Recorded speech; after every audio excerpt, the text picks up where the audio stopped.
Welcome all guys. چطورین بچه‌ها؟ خوب هستین؟ جانتان جور بخیر. امروز خوش آمدین با یک ویدیو کاملا جدید و خفن عالی با یک آدم خیلی خفن و عالی و ای که امروز آمدیم با یک ریاکشن به یک چند تا از خفن ترین ویدیوهای اینستاگرامی و ویدیوهای تیک تاکی.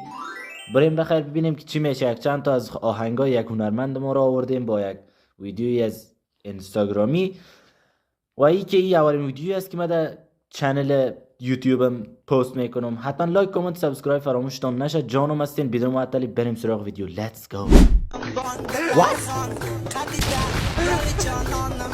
بجنان بجنان چی است؟ این چه رقم آهنگ است؟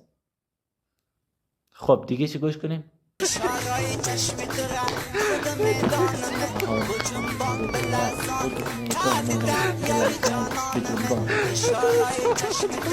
استاد جان من از طرف تمامی افغان ها دارم برات گپ میزنم.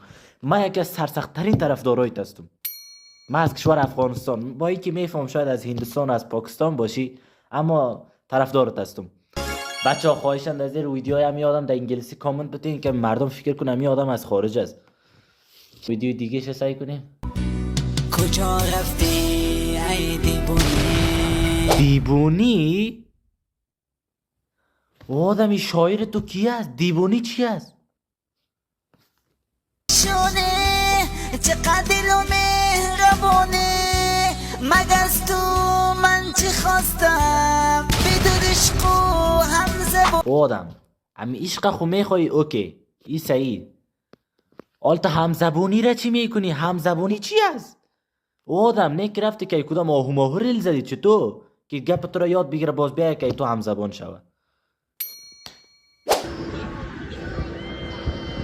دلیلی که پسرا کمتر عمر میکنه. یک دخترک شده هم داخت. وای سمورو دیگه خب در پنیاکو پولو.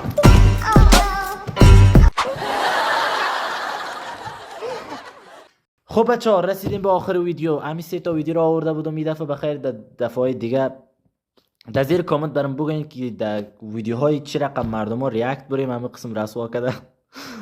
جانم هستین بچه ها. لایک کامنت سابسکرایب فراموشتان نشه. تازه آمدین بخیر حمایت کنین. جانم هستین. گود بای.